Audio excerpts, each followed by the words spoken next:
Additional disclaimer. Any opinions from any person present in any multimedia forum, screenshots, memes, video clips, etc. do not necessarily reflect my own. These are used for evidence, further insight, and in the case of memes, humor. Nothing more, nothing less. Thank you. So I figure now might be a good time to talk about this, since honestly, it's best to address the biggest caveat presented here. Apologies in advance for the length, but this is important. Here's what happened during the production of this video. Limbo Fazframe came under fire for not only being predatory towards a then 17-year-old Umbress, while he was 26, along with making excuses when being called up for his actions by Daisy Fox in DMs, but also wishing death on Mr. Medicare, making a fool out of himself in Blaze's SEC server during the whole debacle after his kick from Pog, making inappropriate R63 and E621 mentions in both commentary-related servers with minors in them, and to top it all off, being parasocial towards Doodletones. This, in turn, caused Limbo to rightfully quit commentaries and leave the community, giving us a garbage Google Doc apology as some sort of parting gift. But wait, there's more! After Limbo was called out publicly for his behavior online, he unlisted his commentaries and renamed himself on YouTube to Taiga849. Plus, he rebranded his Discord with the same name. Not only that, but he also deleted his Twitter page. Make of that information what you will. Now, I will not say more on the stuff I mentioned here because this is not what the video is about. However, if you are curious about where all the stuff about Limbo came from, I will leave a link to Umbress's call-out post in the description. Because of the circumstances I mentioned earlier, my final thoughts and other overall criticisms towards his video on Strictly need not apply to him. Instead, this will be taken as a lesson to the audience on what not to do when participating in video game speculation discussions, especially with Five Nights at Freddy's. With all that said, I hope you all enjoy Raven Stage Productions, Security 101. Raven Stage Productions are filmed in front of a live studio audience. Jane, I'm home! Ah, welcome back, Master Raven. Did you enjoy your getaway? Oh yeah, very much. It was mostly just stuff for work that I had to do while I was there, but other than that, it was a fun time. Hey Jane, have you checked your database for anything show-worthy lately? Of course. If I told you there was some Chuck E. Cheese discourse on recurring villains, what would you say? Okay, first of all, what do you mean by Chuck E. Cheese discourse? Second, by recurring villains, you mean a Tumblr sexy man from a video game franchise whose fandom I haven't gone knee-deep in for years? Oh dear, let me rephrase that. When was the last time you've seen anything related to Five Nights at Freddy's? Oh, god damn it!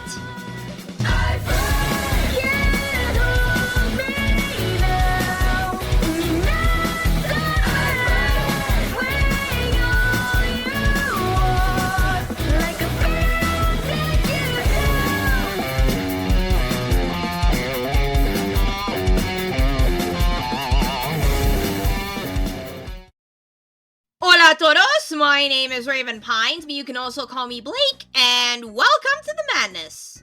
This production has been brought to you by Limbo Fazframe. This name might sound familiar for those of you who have seen my Pog project with him from forever ago, but for those of you who haven't, he's a commentator that debunks stupidity and hatred online and those who spread it. Or so he says. He recently covered a video by a FNAF content creator named Strictly, who made a video defending William Afton coming back in every FNAF game as a concept, using Security Breach and other FNAF games as a pedestal for this particular discussion. To say it was a bad video would be an understatement, hence why I am covering it. Now, with all that out of the way, it's time for the show! Hello everyone, I am Limbo Fazframe, Servant of the Lotus, and I finally found some FNAF material again. I know it's a bit early to mention this, but please do keep the part of the disclaimer where he says he's here to help his subject improve in mind. It actually comes into play later, folks. Trust me. This time on a person by the name of Strictly. For context, back in 2021, Steel will release the game Five Nights at Freddy's Security Breach, which I and a lot of other people consider to be one of the worst games of the decade so far. With a god-awful story involving more fetching than a dog does in its lifespan, more bugs than even the worst Bethesda game, even with the mountain of patches, and mechanics so puddle deep, it makes Fallout 4 look like Dwarf Fortress by comparison. It was so bad, in fact, that it drove one of the developers involved in the Fanverse initiative, Fiznom, to decide to essentially leave the fan base entirely after the completion of Five Nights at Freddy's Plus. Hey, quick question for you, Limbo. Why is all of this here? I get that you wanted to get your thoughts on Security Breach out there, but this serves no other purpose other than to waste your audience's time.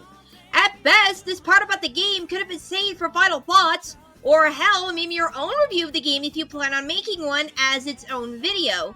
The Fiznom stuff wasn't really necessary either, even with the lack of evidence. Again, that's something that could have a video in its own right. All you can say is, Strictly made a video about William Afton always coming back as a concept. Security Breach called my grandma, okay? That's why I'm covering it. That's it! Yeah, it's not the most detailed pair of sentences in the history of the English language, but it gets the point across much faster. How many hours have you slept this week? There. Go to sleep! I don't like this. Ever since the launch of FNAF 6, Afton's quote of "I always come back" didn't seem to mean anything for future titles. It was just referencing the fact he'd come back to life twice at that point. Oh, how so wrong we were. William would then go on to reappear in every main title following FNAF 6, Help Wanted, FNAF AR, and of course, Security Breach. This sparked a debate in the community regarding the overuse of Afton as a character, claiming it to be lazy writing and just getting old in general.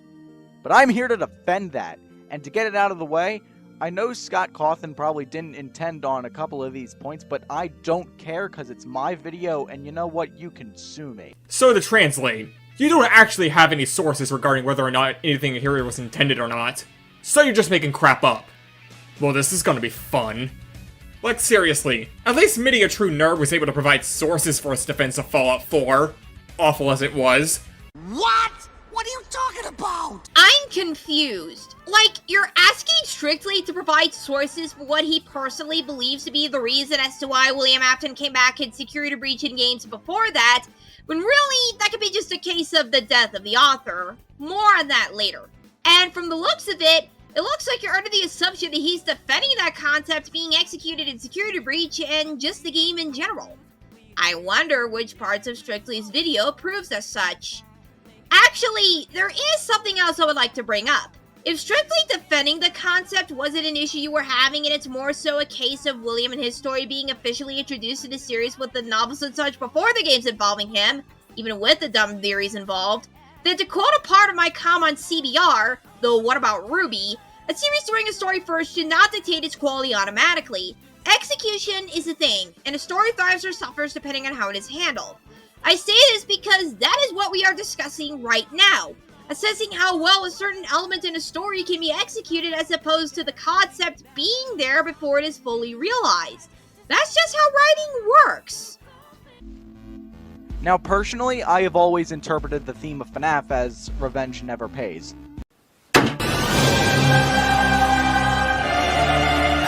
Okay, why are we doing this? Why are we pressing Strictly for citations on how he personally sees William Afton coming back as part of the overarching theme of revenge never pays? All it is just speculation on his part and nothing more than that. Come on now, why are you like this?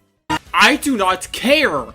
If this isn't the intended messaging, then I don't want to hear it. Especially when it leads to a worse product like Security Breach. Limbo, meet the death of the author. The death of the author? This is Limbo. This is a very famous essay by Roland Barthes that argues against the method of literary criticism that relies on looking to the author for answers on how to find meaning in their text. He also argues that readers work to find what they think is the meaning based on their personal interpretation. Strictly was going with this notion on how he personally sees William Afton coming back. That's the key word. Personally. Actually, let's take a look at that first part of Strictly's video you covered again. Ever since the launch of FNAF 6, Afton's quote of "I always come back" didn't seem to mean anything for future titles. It was just referencing the fact he'd come back to life twice at that point. Oh, how so wrong we were. William would then go on to reappear in every main title following FNAF 6, Help Wanted, FNAF AR, and of course, Security Breach. This sparked a debate in the community regarding the overuse of Afton as a character, claiming it to be lazy writing and just getting old in general. But I'm here to defend that, and to get it out of the way, I know Scott Cawthon probably didn't intend on a couple of these points, but I don't care because it's my video, and you know what? You can sue me. Now, at first first glance, this may seem like it was talking about William Afton coming back and security breach and coming to the defense of that. But if you actually sit down to watch the video in full, you would realize that Strictly was talking about William Afton always coming back as a concept. I'll elaborate more on this when the time comes. What I'm saying here is, it's not as simple and clean as you make it out to be. While you can argue that the concept of the death of the author is in the end-all be-all of video game criticism or media criticism in general, it's pretty easy for the audience to come to their own conclusion on what the overall theme or message of a story presented would be. What I mean by that is the fact that every time some form of revenge is played out, it almost never ends well for the person delivering it. Examples of this are Afton killing Charlotte, which was possibly done as a means of getting revenge on Henry for something, Afton destroying the FNAF 1 cast only to be killed in a Springlock suit, and finally, Henry burning the FNAF 6 pizzeria to the ground as an attempt to finally end it all, but as we all know, Afton ends up still returning. Now to me, this all pushes a very clear theme of payback or revenge never amounting to anything in the end. This all connects back to Afton's constant returning in an obvious way. Someone attempts to get revenge or payback on him, and he comes back. It's as simple as that. Sorry, but this is not conclusive proof that this was meant to be the theme of the series. Just because a certain trope is repeated is not inherent evidence that it was intended to send a cogent message. Saying FNAF is somehow anti-revenge is like saying the Yakuza series is pro-binge drinking, because getting more hammered than fizzed off during a drinking game stream is a net benefit in the series. And with your logic, that must mean it's true, right? If you want to prove something is an actual theme of a work, you look at what the author actually said about it, like what Steve did with Yakuza 1. I'm just gonna cut in here because I would like to mention something. In this part here, a good chunk of this interjection is dedicated to a really long clip from Seabit's Yakuza video essay. Like, I understand what you're trying to do, Limbo. You're trying to use an example from another game franchise to prove your point about how the author's perspective on the story they write is important, but this is not a good way to do it. You could have just added in the clip where Seabit talks about the creator fighting for the game's success, and it would have saved a lot more time. Nagoshi desired to write a story of a man who fled from watching over those dear to him finally facing his destiny head on. This scene embodies the idea as Kiryu pledges to do whatever it takes to save Haruka, even if it's at the cost of his own life, the same way that Nagoshi gambled his whole career on this game's success. And with this, the name Kazuma Kiryu was born. The stuff before and after that point made the clip longer than it realistically needed to be, and I feel like you're just using the clip to make the point for you. Well, this was only one time, correct? Unfortunately, no. How many hours have you slept this week? There. Go to sleep! I don't like this. Otherwise, this is more baseless speculation in order to justify garbage writing. ¿Qué es eso? Un creador de contenido se justificando la basura que escribe con nada más que especulaciones por su parte? ¡Blasfemia! For all though, is Strictly really justifying what you consider to be garbage writing though? He was mostly just giving examples for his case. And again, if you paid full attention to the video, there are points where he gives his own criticism of how William Afton's return was executed in Security Breach way later on. You don't need to jump to conclusions like they're fucking lava pits. My second point is that, well, he's the main antagonist of the franchise. It's sort of an unfair comparison, but villains like Bowser and Eggman appear in basically every game of their respective franchise, so why can't Afton? Okay, I know I'm supposed to be covering Limbo, but I'm not the biggest fan of Strictly's point here. So let me change my avatar real quick. There we go. Well, I understand what you're trying to get at with these examples, and that some people can be rather annoyed at main villains like Bowser and Eggman appearing in every game in their respective franchise, Strictly. The latter gets more flack in more recent games than the former. This is sort of addressed with Limbo's argument, don't worry. While Bowser does kidnap Princess Peach in every Mario game, you know, as ya do, there is always something new with his plans. Super Mario Odyssey, anyone?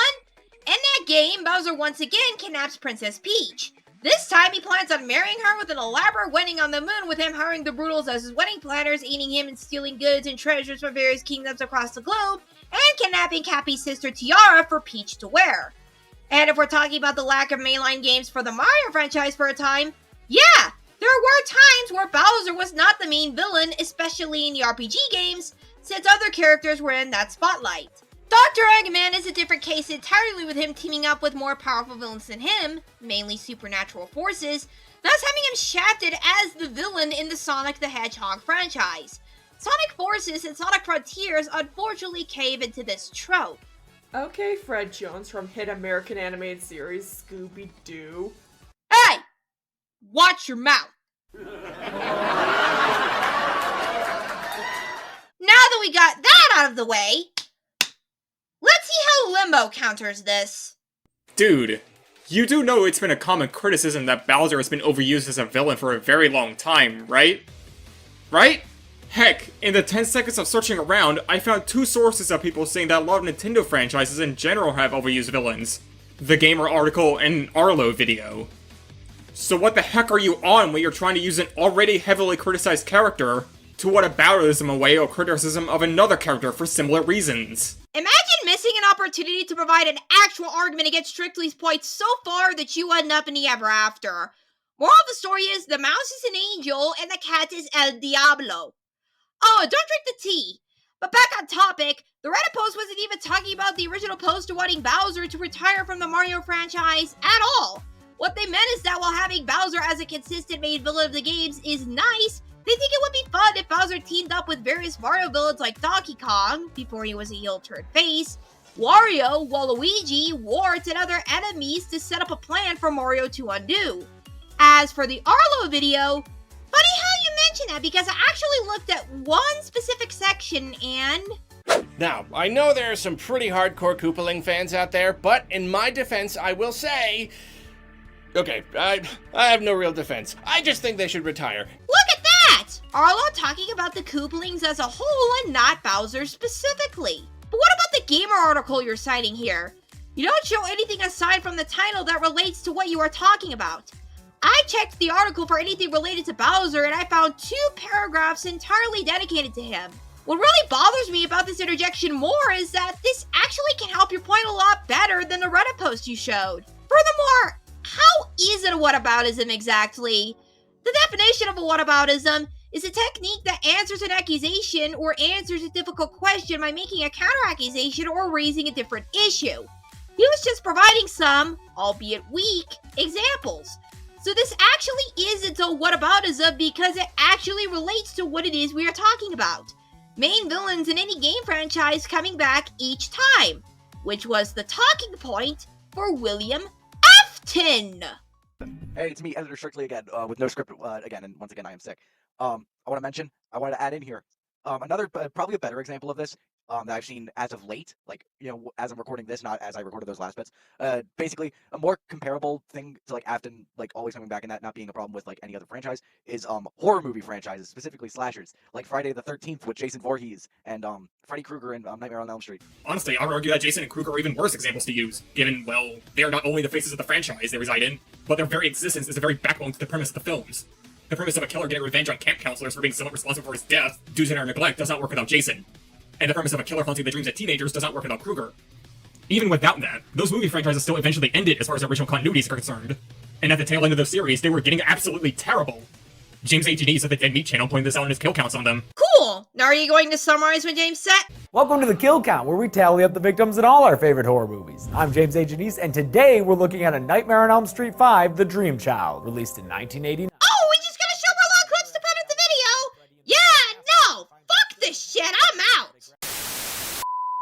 Blake, be nimble. Blake, be quick. Blake needs to learn to pick up after herself when she's done reading.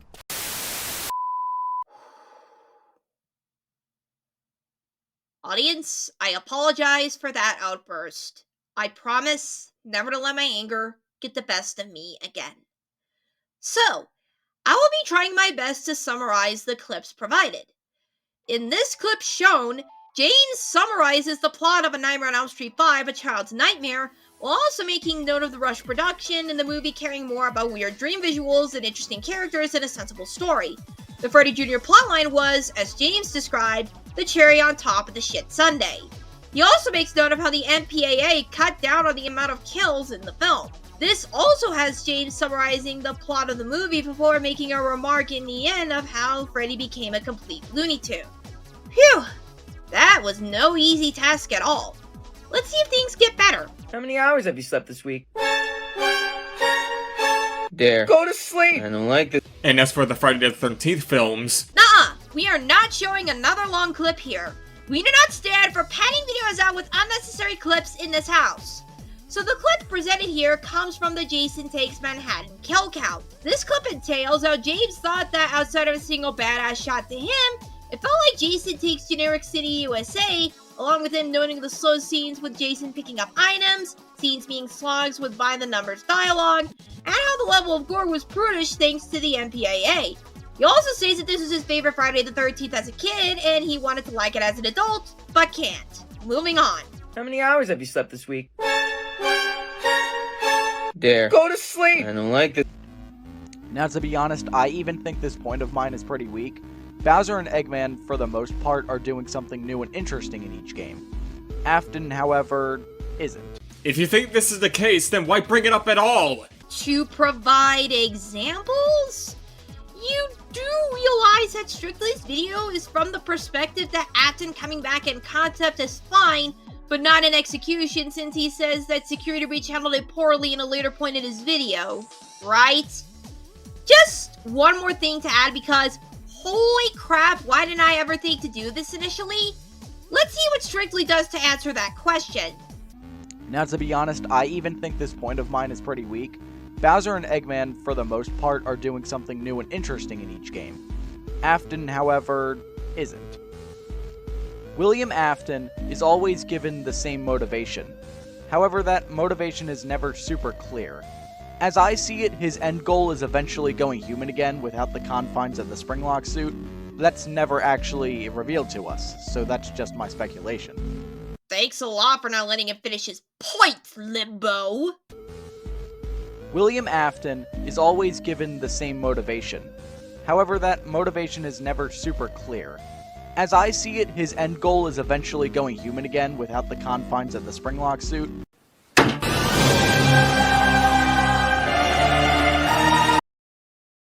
Look, Chief, maybe you didn't hear him. He said, as I see it, before making his interpretation of William's motivation clear as day.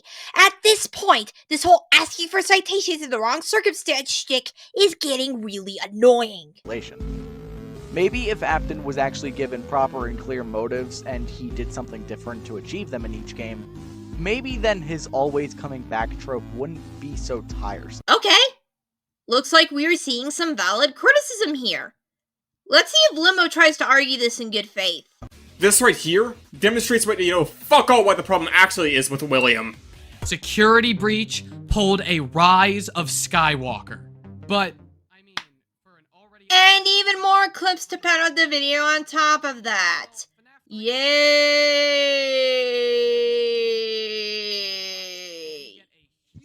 Help me! Help me! How many hours have you slept this week? There. Go to sleep! I don't like this. The problem wasn't that Steel didn't do anything new with William. It's that we didn't want William back, period! Limbo, are you sure you're not just speaking for yourself here? Sure, you can argue that because you might have been around the fanbase longer, you know exactly how said fanbase operates. But here's the thing. You do not represent the fanbase as a whole. You don't know anyone else in the FNAF fandom who has the same opinion that you do personally, so why would you even bother speaking on behalf of all the people in said fandom? The same applies to all other fandoms online. Let's use myself as an example. I've been involved in the Gravity Falls fanbase in recent memory, so much so that I have known about some creators in that space, like, say, that Jet fan, for instance. Neither of us represent the Gravity Falls fandom as a whole. What I'm saying here is, you need to learn to not only think for yourself, but also speak for yourself. My final point is, Afton returning is used to show the control he has. We see Afton like being in control a couple times throughout the franchise, actually. He manipulates the children to follow him to the safe room, he manipulates Charlie and her friends in the Silver Eyes novel. Pardon the interruption, but just something to note for the future. If you're going to present information on why an artist was fired, don't use their art being bad as a reason to celebrate someone losing their job while also spreading misinformation. Just throwing this out there. If you want to know about the actual controversy that the artist in question, Pinky Pills, got into, as well as who actually got fired and why, there are links to some sources down below that you can click on to find out more. Warning, it does contain a lot of discussions involving triggering topics in it, so just as a little precaution. And he manipulates and controls Vanessa to become Vanny in Security Breach. Oh boy, it's a variation of the "it's an artistic choice" argument. Look, Strictly, Just because there was a reason for bringing back William, doesn't make that reason above criticism. Especially with how poorly executed it all was. And answer me this strictly. Why couldn't the story of Vanny be the focal point of Security Breach? Why did William need to be shoehorned into Security Breach when we had Vanny to take his place as the main villain? Why couldn't Will's place be taken by a former executive of the old Fazbear Entertainment? Or some other person loyal to him? Or heck, maybe even someone from a rival company trying to profit off of Will's legacy. Vanny was still a big focal point in some parts? None of the other themes regarding Henry, an old coworker, or rival would make sense in terms of the theme Strictly was talking about? Are you forgetting about these, Mr. The Author is Always Right? Are you forgetting that Security Breach was released after Scott Cawthon retired? Hello?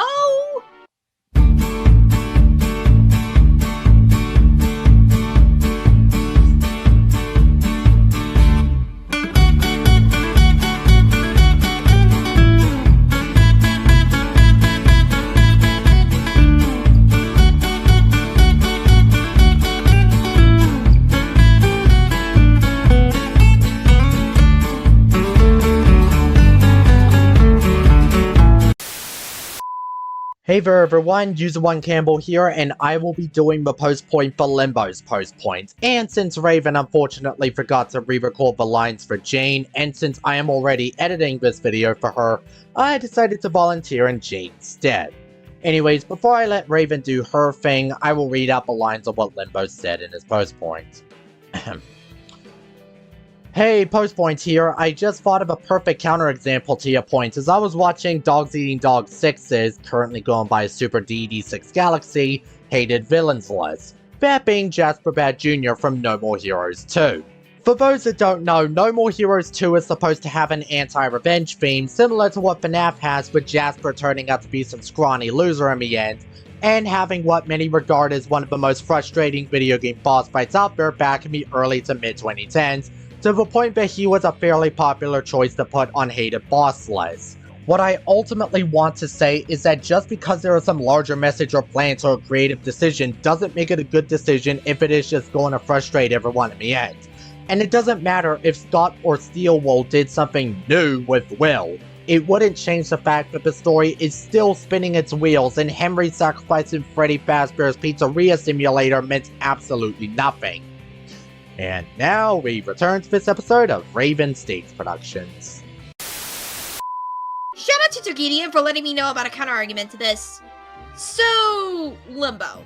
You say that just because there's an overall theme does not mean that it is executed well since it can still frustrate everyone, alluding to Security Breach once again, despite strictly acknowledging that Security Breach handled Afton poorly in his video at a later point that will be discussed. Okay, so you've all heard my reasons for why I don't mind Afton coming back, but what does the other side say? I've asked a couple people why they personally are against Afton returning, so let's go over what they said. The first point against Afton coming back is that he's getting stale and boring, especially with his inclusion in Security Breach where he basically does nothing. I think this point is pretty fair because it is clear that Afton's been getting stale for a while now, and it does definitely seem like they are beginning to run out of ideas of things to do with him, especially like they said, with his inclusion in Security Breach that just feels phoned in. So all of your argumentation of Security Breach is stinky and stop justifying trash rating is completely pointless. Strictly also acknowledges that Afton coming back is controversial with fans at the very beginning of his video. Your whole point is essentially an appeal to popularity fallacy because you are invalidating Strictly's point based on how many other people took issue with Afton constantly coming back. So you've all heard my reasons for why I don't mind Afton coming back. Hey, something's missing here. I wonder what the rest of Strictly's elaboration on his final point was. Not to worry, Master Raven.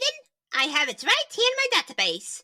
Unloading in 3, 2, 1. Whenever Afton returns, it can be used as a point to further prove his manipulative and controlling nature. He is the one who started it all, and he won't let anyone else take that role. Is this the only time he does this? Wait and see, my friend. But what does the other side say? I've asked a couple people why they personally are against Afton returning. Or, You could have just watched dozens of videos talk about why William returning is bad writing, and saved you the trouble. Oh, good lord, Limbo hasn't said his final thoughts yet, and I have a bad feeling of what's to come. I'll talk about this in my own final thoughts, but as a preview, I'll say this. Talking to people about certain aspects of the media we consume is much faster than watching a plethora of videos on the subject. And that's entirely dependent on the video's length if I want to be super fucking pedantic about it. There's nothing really left to cover that isn't just him continuing to completely miss the point, so I'm just gonna leave it here. Security Breach is on my small list of games I consider to be, without any exaggeration, objectively bad. There's no potential upside to this game that I can count either debunk, I consider to be vapid or superficial, or just bring up an example of it being done in a better game. And I don't take kindly to people like you defending it. And I don't take kindly to people like you treating their opinions as objective facts, ignoring key components of the subject's points just to argue them in bad faith, while also counting them out to make the people behind the video being covered look worse than they actually are, making baseless assumptions about their subject defending something that they don't like just on what they perceive to be the premise of the video alone, and having other YouTubers be their voice instead of speaking for themselves. Would you like to know about the other part of Strictly's video that was missing with the other part shown here, Master Raven? Yes, please. So you see, what was shown before final thoughts were not seen too significant in the grand scheme of things, but when you look at it in full, it all came down to Strictly going over the reasons people gave it regarding William Afton returning again and again, having more drastic consequences from its writing, with reasons ranging from him being stale, him returning in the same body each time, losing his menace after the third FNAF game along with the writers continuing to reveal more about him,